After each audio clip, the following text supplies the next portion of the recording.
All right, so good to see everyone again. So we are back, and so today we are covering kind of Chinese society and the economy. So in the past one, what we've talked about is kind of the layout in terms of the main belief systems of China and sort of the beginnings of government there, a little bit with the ideas of Confucianism and legalism and things like that, and kind of playing how they all go together. So this is kind of looking more at just China as a whole. So today we're going to be looking at describing how agricultural improvements led to technological, industrial, and economic changes in China, and evaluating how these affected Chinese society.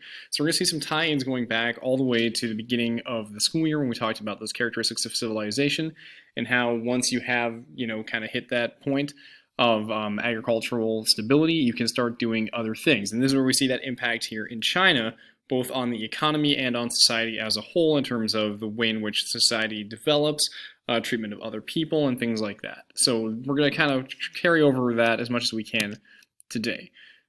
So talking about agriculture. So these are just kind of some things, just some more background knowledge than anything else. It's not going to be stuff you're going to ever be really tested on or quizzed on, but it's good stuff to know, just good background information. So we talk about this term here, subsistence farming. So if you've taken AP Human Geography, you've heard this term before and should be fairly familiar with it. Okay, subsistence farming is you're growing enough food to just support yourself and your family. And this characterizes most agriculture in human history. All right, and even still, many people today they practice subsistence farming where they're just growing enough to feed themselves, and that's about it. They don't really have a whole lot more. Yeah, they might do some trading here and there, but for the most part, this is what they do to survive. All right, commercial farming is the opposite. You're going to sell food and make money by other goods. And so that's the expansion beyond subsistence farming, is where you're going beyond just looking out for your own survival and just growing what you need to survive. It's growing food and then trading it and selling it, making money, and buying other things with it. All right, and subsistence farming would practice commercial on a very, very small scale, but commercial farming is kind of what expands when, again, you see that production of agricultural techniques and innovations later on, and as we see other people moving out of the agricultural industries. All right, so when we talk about China, okay, you can kind of see that, here is the, breakdown in terms of the topography. All right, with elevation, so we have, where a lot of it is actually, at least on the eastern end, very much at or below sea level, or just kind of slightly above. And this is kind of where we see a lot of the rivers that kind of flow through it. We also know that China has a lot of mountains kind of here in the plateau of Tibet and the Tian Shan mountains, but also the Gobi Desert and the Taklamakan Desert kind of flowing into here. All right, so China is very different in terms of its physical layout, but for the most part, we see most massive Chinese cities and population centers are here along the East Coast. And this is where you're going to find it in most countries anyway, where it is closer to sea level, it's closer to the oceans. Typically the areas where you're able to grow a whole lot more food than in areas where it's more difficult, such as in the mountains and in the deserts. So just very good to be aware of that along these locations. All right, and if we had more time to do this in class, we would also take a look at the different minorities that exist within China, and also overlaying that with the growth of different crops and physical geography. But we're not going to do that. Definitely feel free to take a look at it if you want to, but we're not going to.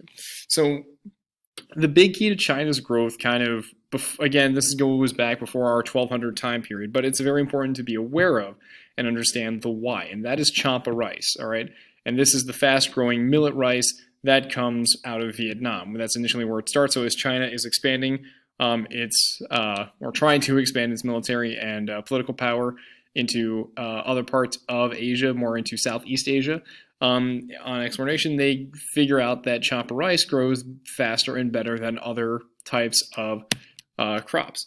So it's very nutritious and can grow in a drought. So it doesn't need a whole lot of water, okay? For those that are familiar with how rice is grown, typically think of like a rice paddy, it floods a lot, but it's also very much drought resistant. So it doesn't need as much water, all right?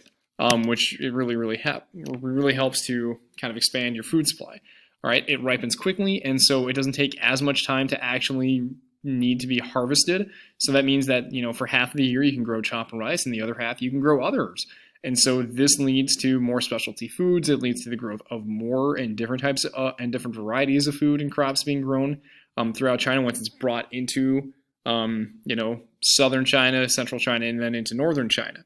So Again, that leads to more diversity of crops, and that leads to more diversity of your diet. And when that happens, typically it becomes more nutritious, and you're able to, again, have a more stable food supply. And, again, that nutrition is just better for your overall diet because you're not just eating one or two things. All right. So what this did was that it increased the value and production of the rice and farming within China itself. All right. So that means that if we're going to expand and do more agricultural production, you're going to need A, more land, and then B, you're going to have to draw in more water. All right. And if your water sources are limited, that means that you got to be creative in how you do that. All right. So this is where we're talking about irrigation systems such as the Grand Canal. We're going to look at some stuff there, but also dikes, dams, as well as increased animal and human power. And the book talks more about that with plows and the water wheel, things like that. Again, being more innovative in terms of bringing in all these resources to make more food because it does stabilize everything else. All right. You can't have a stable population and stable civilization if people are going hungry and starving. All right. You need that stable food supply. So this is where we start to really see the creativity. And then, other cultures are going to follow along with this too and develop it in their own rates and own locations throughout the world. But again, China really hits on this idea kind of around, 800, 900 CE in the Common Era within this stuff. All right, because agriculture becomes so much more valuable and it begins to increase the size of the population, you're going to need that water to, again, increase the number of agricultural or to increase your agricultural production, but also to help your population grow. All right, so that obviously, as we said, leads to increase in population growth and urban growth, and then the different jobs and social classes and stratification of the classes, because again, the more social classes you have, the more division, unfortunately, you find based on jobs and things like that. So the Grand Canal itself is not actually like, we think the Panama Canal with a series of, locks and dams and stuff like that. For the most part, it really is just you are creating water linkages, just a massive waterway within China, linking northern and southern China, so kind of like around where Beijing is today, okay, with southern China down to Hangzhou, and then off into, I think that's the East China Sea or South China Sea. I'm not exactly sure off the top of my head. I think, well, actually, no, here we go. Yeah, South China Sea. How about that? Or maybe it's the East China Sea. Either way. And so it connects them with the Yellow River and the Yangtze River, because most of China's rivers do not run north-south. You think like the Mississippi River here in the United States, or you think the Ohio River, the Colorado, most of them kind of run along a north-south coordinates, all right? Mississippi starts in Minnesota, and then it essentially goes north-south all the way down to New Orleans and then out into the Gulf of Mexico. China's rivers, for the most part, run instead east-west, kind of as we see here. So the Grand Canal is designed, again, to go along these major waterways and connect them together, all right? So that also not only solidifies the idea of bringing in all these different waterways to, again, increase your agricultural production, increase, the number of land that you can have for producing food, but also it integrates culture through the economic trade and the fact that you have all these different groups of people within China now connected by such, systems of water that you can travel up and down the river, over 1,200 miles worth. So people you wouldn't have been in contact with as easily, now it's become a lot easier to do that. But also imperial control for the government that is based in northern China. Okay, Beijing doesn't exactly exist as a major city yet, but the book mentions the capital that's right outside Beijing at this point, is just right there. So in order to, again, solidify your control, the waterways are essential to do that. All right, but it also brings that other food, including the champa rice, up into northern China. So it really has that tie-in to bring everything together within it. All right. So the movement of the food via the waterway was cheaper and easier than over land because, again, water flowing is a lot easier and it's consistent. You can do that 24 hours a day. You can go do that for a very long time. And you don't have to stop and, get your, animals to stop and replenish on the way up or, giving yourself a break. You can trade off people on a ship, stuff like that. All right. But greatly benefits China in the long run, but there was high cost. All right, it took a very long time to do this, and it took a lot of workers to do it. The book goes into more detail with that. So that leads to rebellion because it's forced labor, and a lot of people don't see the point in the production while it was being done. So again, this led to rebellion against the dynasty that was in charge at the time. And the book again goes into goes into detail with that. So this connects back to the dynastic cycle. So here's like an example of the Grand Canal. You can kind of see the modern stuff with it, but also again the boats moving up and down the rivers within that. Okay, so as we talked about, the more people that you have now in agricultural production, the more food you're producing means that more people can actually stop doing agriculture. All right, and so because chocolate rice is also very easy to make, other people can go off and do other things. So this leads to more technological and industrial development within China. So the junk ships, I know it's kind of a weird name, but that's the Chinese word for it, is the junks. Okay, very easy, navigable.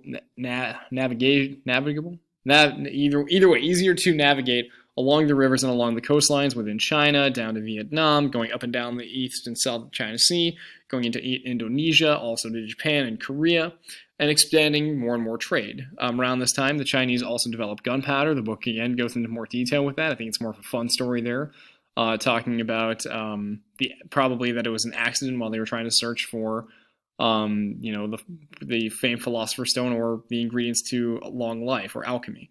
But also at the same time, we get advancements within porcelain, all right, also known as fine china. So this really good glassware, cookware, or stuff that you serve stuff on within how it was made. Same with metallurgy, within iron and metals. And again, the books go way into more detail than I can with this. So I would definitely look at that up and get more of your details within that.